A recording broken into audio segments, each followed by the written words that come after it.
Welcome, everyone, and welcome back to Enlighta's Excellence in Vendor Management series.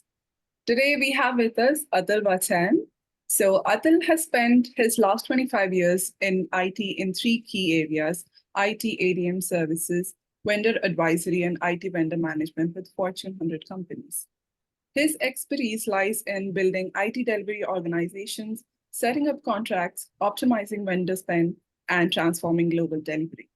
He has stood up global IT delivery organizations for over $1 billion and has built vendor management frameworks that were audited successfully. So to add more insights to the discussion, we have Nipun Sehgal, the president and CEO at Enlighta. Nipun is an industry veteran and has worked with various enterprises to help them with vendor performance management and implement governance, risk management. Thanks so much for joining the session. First of all, Nipun, Roya, thank you for this opportunity. And I look forward to this collaboration. So today's topic is regulated industries, vendor management challenges and opportunities. So the first question, Atul, you have an extensive experience with healthcare insurance services. So what are some of the unique aspects and challenges with respect to vendor governance in a regulated industry? So to answer your question, Rohia, three key aspects from a healthcare industry standpoint, in my mind, would be, first of all, not to be cliched, but the disruption that's going within the healthcare industry. What that really means is technology and our vendor landscape continue to evolve and change as we pivot and as we get used to this disruption. Now, having spoken about this disruption can't be done without the vendors involved. So that vendor ecosystem continues to change and evolve alongside as well. So that's my key aspect. The second aspect. And third aspect, really from a vendor management standpoint, is, and this is not industry specific, but this is really about how do you get your stakeholders on board. So what I really mean by that is, do you want to go after the low-hanging fruit first? What's really driving this vendor management? So is it the audit? Is it the internal compliance? It is the need to stop loss. What is it? So identify that, get your stakeholders on board. And that's really critical before you even start building this vendor governance organization. So that will be the third one. So what about the financial services industry? Are the challenges sort of similar, or are there unique challenges to financial services industry? So every time we talk about a regulated industry and healthcare being a regulated industry, it gives you a perspective. And I have worked in this industry for the last 8 years as to how you pivot and react to a regulated industry. But having worked in the financial services industry in the beginning of my career, I can tell you, beyond the three things we just spoke about, three aspects from a healthcare standpoint, they're all applicable. But it's really about the speed at with which financial services sector has to operate. So as you know, any regulation, whether it's political or it's financial, it's going to impact the financial services sector, not just because they are at the center of everything, but also because if you look at the short-term impact, financial services sector deals with that. So I'll give you an example. So think about the third-party risk assessment framework that was rolled out 10 years ago. First time ever, financial services industry was really grappling as to how to get your arms around it. There were, advisory functions that were trying to help the industry, but it really boils down to, whether you have enough expertise in that industry. Now look at third-party risk management. In the last 10 years, the way it's evolved, the way vendors and new product companies have started to play in that ecosystem, every year NIST revises its guideline and the adoption is really immediate. So think about the money that's spent, capital expenditure that happens. That's only specific to financial services industry. We have seen that the TPRM function is well funded, is extensive in financial services industry. right? And often it's not just the initial selection of vendors, but it goes beyond that into the ongoing, continuous performance and compliance management. And they often have an internal audit function, which is very strong, which audits the performance of the vendor managers with respect to managing the third parties. So I completely agree with Atul. Yeah. What happens if vendor relationships and third parties are not effectively governed? So what is the impact? Are there any recent examples that you'd like to share with us about such impact? So Roya, that's an excellent question. I'll tell you that despite being in this industry for the last 10 years from a vendor management standpoint, I have seen clients in my prior life and I have seen my internal stakeholders ask the same question. What's in it for them? Why vendor management? Why do you want to do it? It's very subjective. But if I had to, based on the papers that's been published, and if I had to base my response based on the data that's available out there in the marketplace, any contract that is being done, we spend a lot of time and energy in negotiating that contract. What we don't do is spend that equal time and energy to make sure value leakage isn't there. If I had to quote those papers, you're talking about anywhere from 10 to 18% of the contract value, and that's a lot of value leakage. So that is the reason why a vendor governance framework should be in place, and that's the kind of impact it could have. Now, this is a very transactional impact, and I know this is a longer conversation, and I would love to touch upon the futuristic aspect of it, but transactionally, that's what you're looking at. If you don't have this function, you're losing 10 to 18%. Now, with the advent of SaaS, that's become more murkier. So you're talking about the traditional ADM contracts that used to happen and still happen within the IT industry. They have their rules, but with a SaaS contract, utilization is not as simple as it's a resolution 1 or resolution 2 SLA. The two additional impacts that I'd like to mention. One is with respect to data breaches. You do your due diligence, but if there are data breaches in the third parties, there can be significant impact to the business to identify, mitigate the data breach. And I think studies have shown that each significant breach could be $9 million or higher in terms of cost to the business. Some recent examples would be like there was a Toyota breach where due to a third party, which actually ended up impacting their manufacturing plants. So they had to shut down operations in Japan. And then they also had impact to business operations in other locations because of that breach. It takes around more than 200 days often to work through a significant breach by the time you identify it, by the time it gets resolved. So that's a significant amount of time the enterprise is spending. There was another example where Saudi Aramco, which is their oil company, had a massive data breach due to a third party, and it was a ransomware attack, and they wanted more than $50 million for that data. These things do happen and are likely to happen more because there are more and more SaaS companies, more and more niche vendors that actually have access to the data of the enterprise, which could be your employee data, it could be your customer data.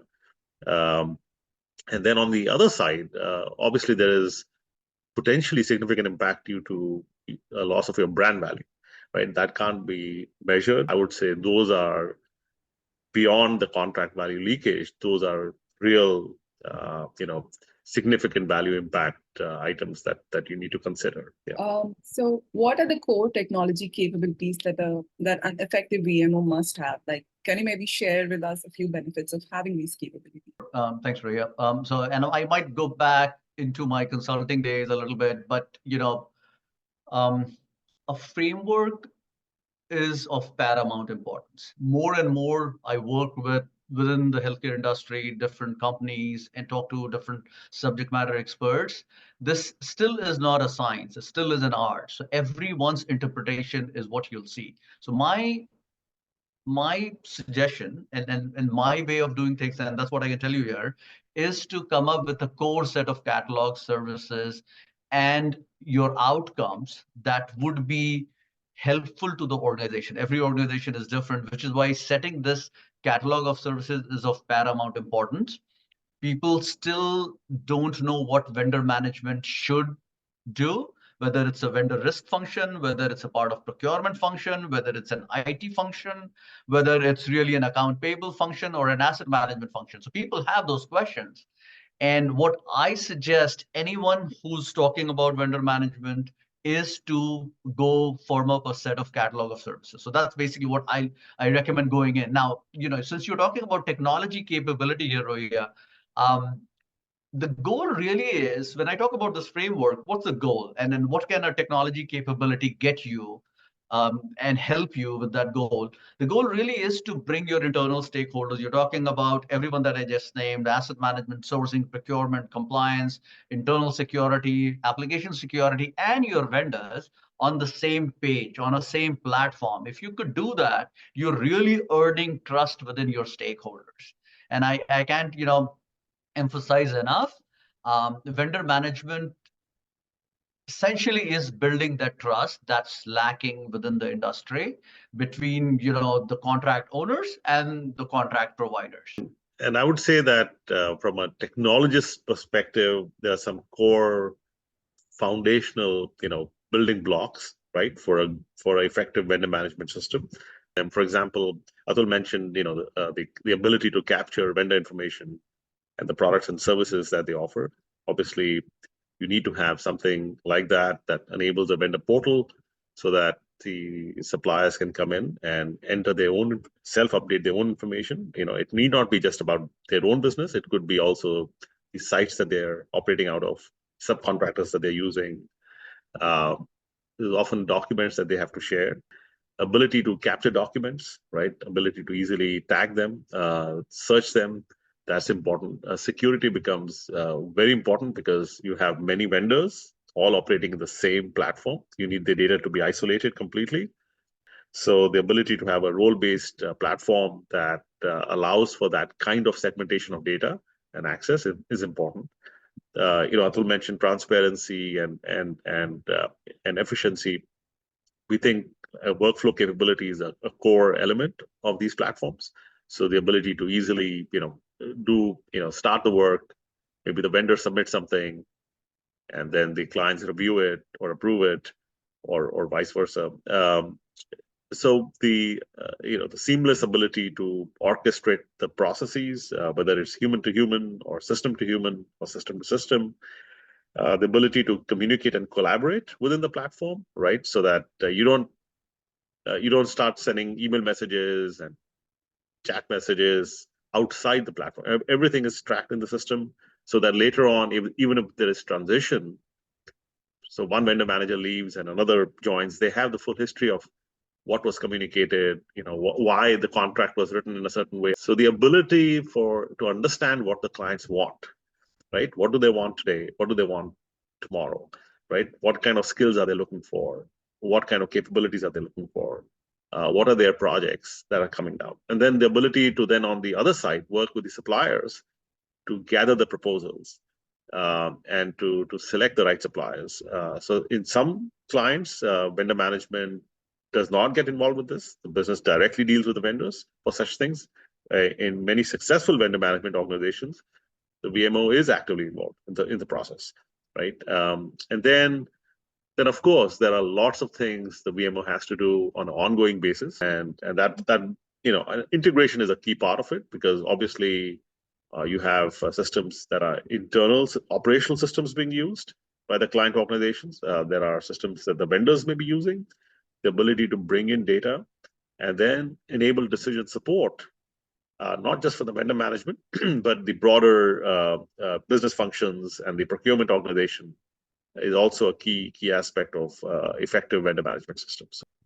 Many companies try to cobble together a technology solution using multiple tools, like their current IT service management tool in a reporting or BI layer. So what are the downsides or gaps in such solutions? So yeah, if you really look at it, and if you have to look at this question just from a technology perspective, I'll tell you this: based on talking with a variety of executives within vendor management and related areas, it's an evolving function. We are in the 11th year since every company was mandated as to go build this vendor oversight function. Some are already, doing it repeatedly well. Some are still grappling with it, trying to catch along others. So the concept is real within most industries, but the framework is still not mature enough. Now, so if you talk about technology, people are using a variety of technology, right? From spreadsheets into the IT service management tools, into, there were asset management tools. If you look at this whole disruption that's happening within vendor management, asset management went through something like that, hardware asset management 5 years prior, and some are using that hardware asset management tool. The reality is there is no consistent one tool. There are multiple players in that space for sure.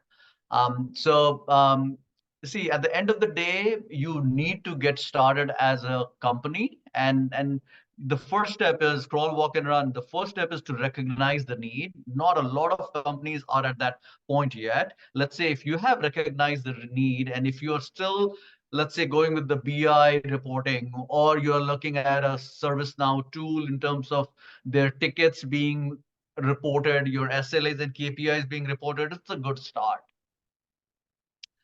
Now, that's still a crawl phase. Now you still have to build together a holistic catalog that I was talking about. And that's what will help you succeed with your audits.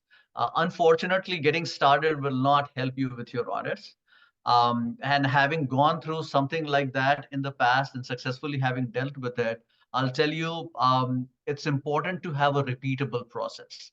It's important to be able to demonstrate value in what you have done repeatedly. So back to Nitin's point before, you might have a churn within the organization itself, or you might be subject to an audit, or you might be subject to what we call as a parent-child relationship. So for example, if you dealt with a vendor 10 years, 5 years ago, and now you're dealing with an acquisition, how do you react to that situation? Everything, the answer is a holistic tool. The good news is that there are a lot of AI-driven disruptors out there in the market. I don't think I should call them disruptors yet. Let's call them widgets to begin with. Eventually, if they'll all succeed, they'll all be disruptors. And the idea is simple. They all want to build that holistic view. And I think the value of using a system which is purpose built for the vendor management organization is that you get that consolidation, right? You get that view of the vendor holistically across all the areas, right? So it's not just the operational processes, which tool is being used to track tickets, or which tool is the call center team using for the actual call center operations. It's really which tool, what technologies and capabilities are you using for the vendor management function across the services that are being offered by the suppliers, right? And also, I would say there are some industry-specific requirements. I remember one of our early clients was an airline, and so their vendor management function wanted to track the damage to the aircraft by the vendors, right? And that was not a function in the ERP system, certainly not in other systems. It was a vendor management function, because when they actually went to discuss, they had a way of recovering some of that from the vendors and the insurance companies. So, and the same is true for healthcare services, right? That you have delegated entities, and there are strong compliance requirements, performance requirements.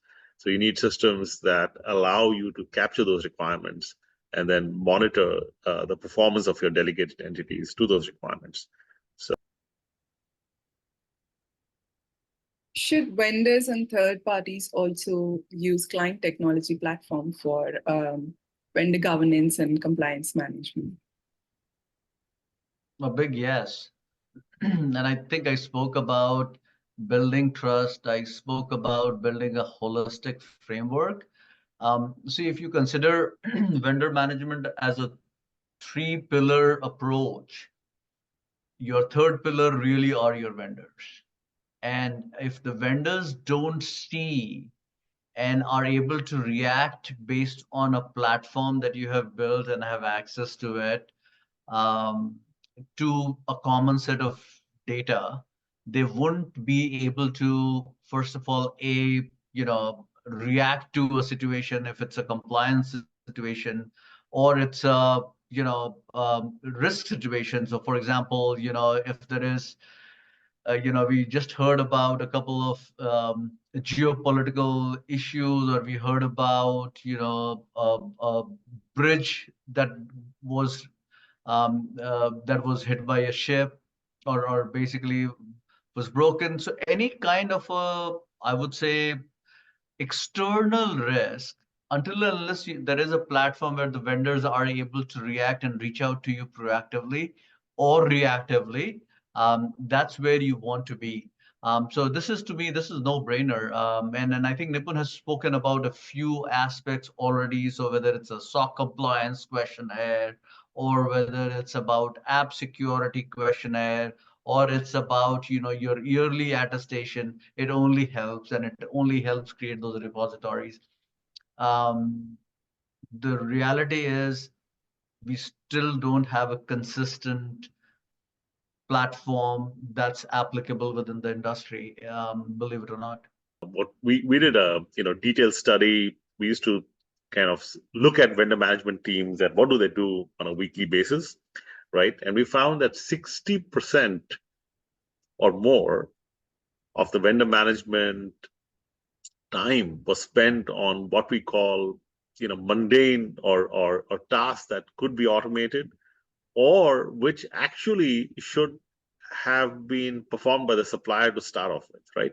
I'll take a simple example of an invoice. When an invoice is being submitted, you need to check whether the line items, whether the volume that is being submitted is correct, right? For that period. You need to check whether the rates are correct. A lot of that, instead of it coming to someone's inbox on the vendor management side, and then they spending all the time to figure out whether that's actually accurate or not, that can be done through AI and automation. So I think through technology, we can save almost 40-50% of the repeatable processes that consume the time today of the vendor management teams, allowing them to focus much more on what business stakeholders really want and are trying to do, and to understand where they may need to look at new vendors, for example. Thank you, Nipun. Thanks, Atul. Sure.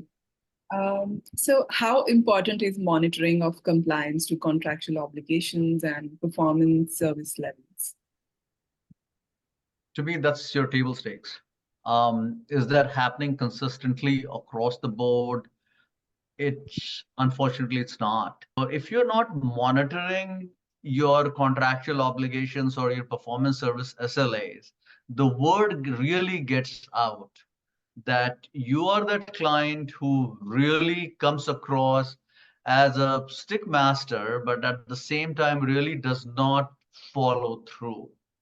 And then, what I mean by word getting out really is, you don't want to get into a watermelon effect where a vendor has given you a set of SLAs, whatever you agreed upon, but you really don't know if those SLAs are being met. And if they are met, go a little bit further to find out if the business outcomes are being met.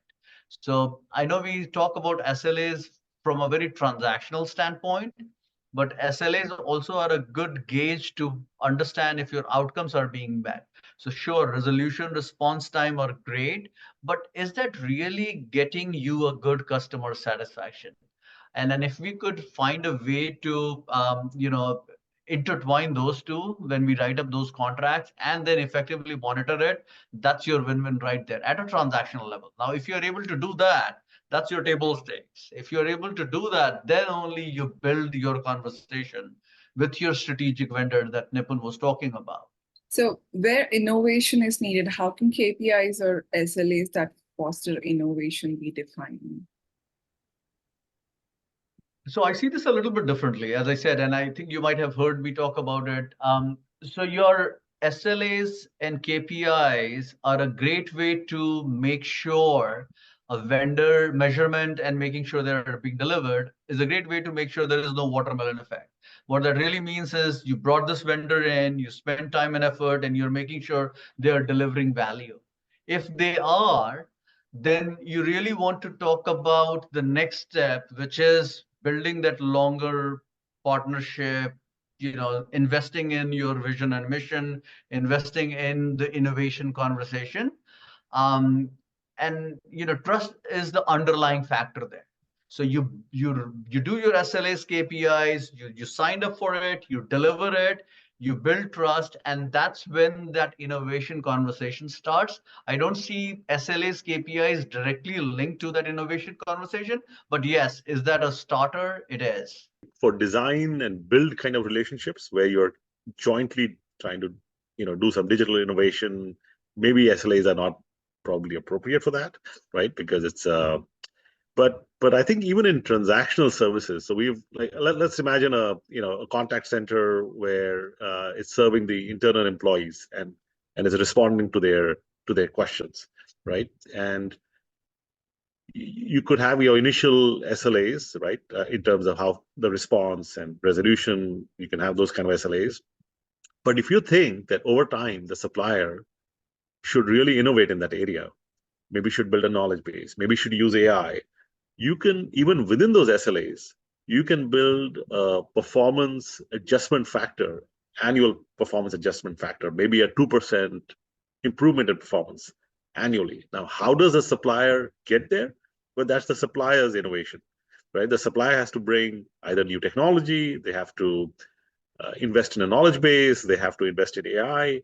That's the only way they'll be able to continuously meet those SLAs, is by fostering innovation internally. That'll kind of provide the value to the client organization, right? So we've seen some of that, and of course, vendor management tools can help automatically adjust these service levels and automatically adjust the pricing, because there's this automation built in. And that's the bridge word, Nipun. What you did in the last half a minute really was, if you have those KPIs, SLAs, that leads to an automation conversation, which in turn leads to an innovation conversation. So thanks for laying that out. And I was reacting more to innovation than automation. Yeah, right. So where should the VMO reside? With procurement, with finance, with IT, or as a part of shared services? I'll give you my view. I have seen vendor management reside pretty much everywhere. So within your FP&A, within your IT finance team, whether it's under your IT service management team, at an enterprise level, at a procurement and sourcing level. So, it could be a shared services for the enterprise. So the reality is, as I said, this is an evolving function. So sourcing and procurement to an extent are pretty much out there. People do realize what those functions are. So procurement used to be the thing, I would say 5 years ago. Now there is this service-oriented approach, and that's called sourcing within the procurement organization. Now, what people are still trying to get their head around is the vendor management function. Now, my view is it could be anywhere as long as it has the ability to influence its stakeholders. So in my prior life, when I was audited in a healthcare setting, I was in an IT function reporting, second line into the CIO, and the ability to influence and the kind of backing up this function needed, I had it all. Now, would I have that kind of backing up if I was in a shared services enterprise organization? Maybe not. But at the same time, access to enterprise functions like compliance, app security, those are at an enterprise level. Your data would be much more seamless if you work at an enterprise level. So again, it's really about how your data is and how your stakeholders are laid out. At the end of the day, you need to have the ability to influence, and that's something no one gives it to you. I know I didn't give you an exact answer that you were looking for, more of a consultative answer, but that's my experience. So how should an enterprise determine how much to fund the VMO organization in terms of people and technology? So what is this based on? I could be more definitive on this one. Um, and then you have heard Nipun talk a little bit about ADM vendors in our questions prior. So ADM traditionally has been, which is application development and maintenance, is a traditionally more mature landscape. So and that's where majority of the businesses were done. Majority of vendor management used to be, built. But the reality is you're really dealing with these vendors who are behemoths. They are $1 billion and more companies. They are much larger than the organizations that I have worked for. What that really does is they have a much more mature process out there. So what the way it impacts your VMO is, so for example, if I was building my own team VMO, and if I had an oversight of, let's say, $200 million worth of IT spend over the vendors, ADM vendor where you would have $100 million spend could easily be managed by a single VMO resource. But at the same time, if you are dealing with these new vendors, new product companies who are not as mature, who are still trying to get their processes right, you'll end up having to spend a full FTE on a $10 million contract for that vendor. So that's what I would use if I had to build a business case for the VMO organization. Look at, again, it's an 80-20 rule for everything, but look at your ADM spend, look at your SaaS spend, look at your hardware spend. ADM spend, I would say, is relatively much more mature. SaaS is where the investment needs to happen. And hardware, people don't really spend a lot of time looking at the hardware contracts, but there are value leakages out there. So again, my since you asked me for a specific number in terms of a VMO spend, I would base it on an FTE. So use about a mature ADM $100 million, one FTE, and then for your SaaS, it should be as much as a $10 million contract as well. But again, as you go through the churn, it'll get better. It'll get much more mature. So at a company where I would have about 300 over $400 million worth of business, have I stood up a function with 3 people? I have. And that's a very definitive number that I wanted to get to. But again, you'll be prioritizing vendors, you'll be prioritizing spend. Remember, you can't really tackle the whole ocean to begin with. You'll have to go in with a strategy, as Nipun was talking about a little bit earlier. So let's say if you want to go after the strategic vendors, go after them. So I would say don't let a number guide your VMO organization. Let your number of vendors guide your VMO organization and how much you spend on it. So is it important to integrate vendor risk management with vendor governance, or should these be separate? So they are in the industry, they are typically separate based on what I have seen so far, but they are so much mutually inclusive in terms of feeding data to each other. I have used in my prior lives, I have used vendor risk management data, and no vendor management function could ever be successful if they're not using vendor risk data. So it's very important to integrate the data. Now, I was talking about a few, new next generation tools. They have already started doing that. So what that really means is a vendor risk could be a conversation, whether it's a tabletop assessment or a yearly assessment. You want to look at their metrics, but it's going to be one aspect of your vendor management scorecard. And that's how I look at it. That's an annual refresh. That's a periodic refresh, but your scorecard, vendor management scorecard, needs to stay relevant. So it's very important to integrate that data. But again, that's not the only factor that will help you choose your next vendor for your next contract.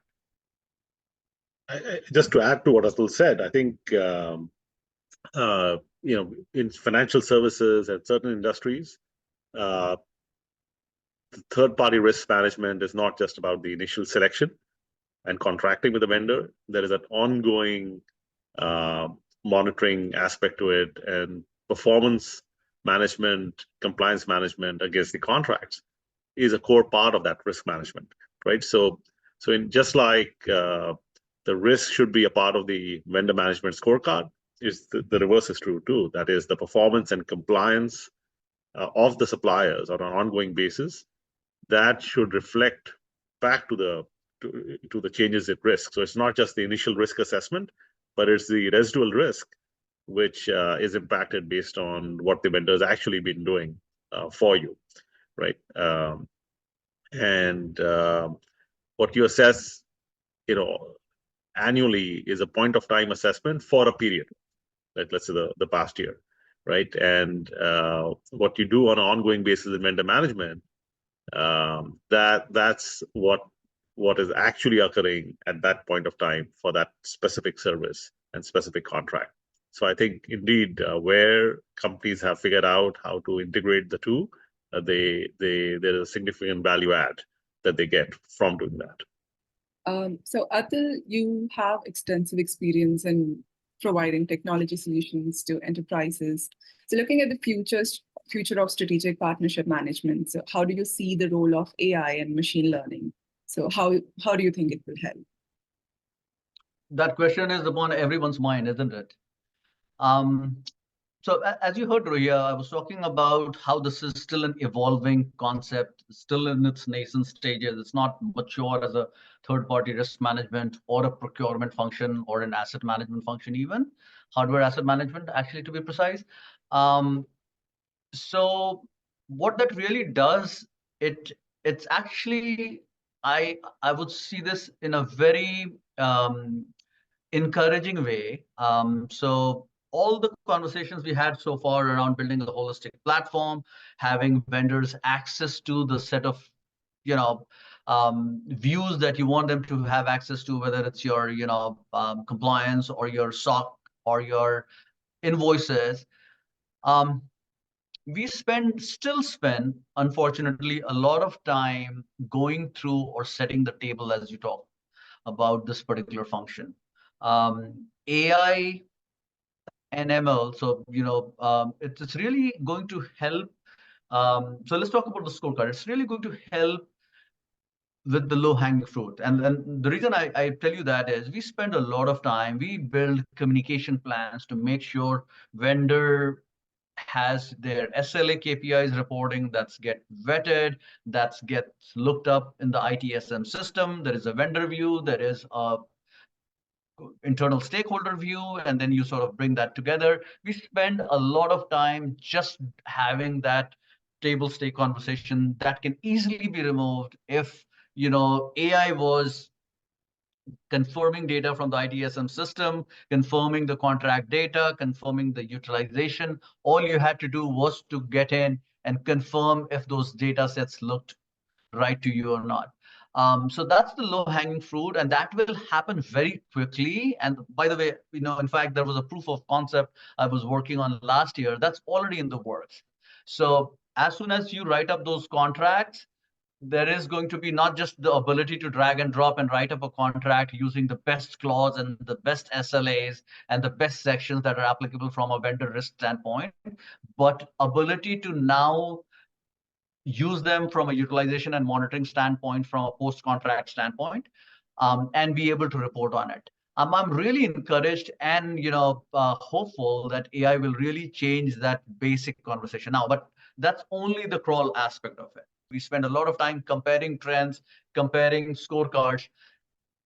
These all could be done by a click of a button, and I'm really looking forward to that disruption in the next 6 to even 12 months. I think we found that vendor management, beyond the structured processes that they go through, there's a lot of ad hoc queries that they deal with. So business may suddenly come up with, how many people do we have in Chennai with this supplier, or there are 20-30% of the time is spent in just responding to ad hoc questions and then running around trying to figure out how do I come up with a presentation or answer to the business stakeholders ask the question. And I think AI again can to a lot of that, right? Can just allow the business to ask that question in a natural language and come up with the right answer. And we're already seeing, clients adopt this, right? And that's a big time saver for the vendor management organization. Thanks so much, Nipun. Atul, I think we've reached the end of our session. So this has been a great discussion, and I'm sure that everyone who's watching this has found a great value in it. A big thank you to Atul Vatsyayan for sharing their expertise with us today. Thank you so much, Nipun, for adding in your insights to the discussion. And a huge thank you to all of you for tuning into Enlighta's Excellence in Vendor Management series. So make sure you follow us on LinkedIn for more information.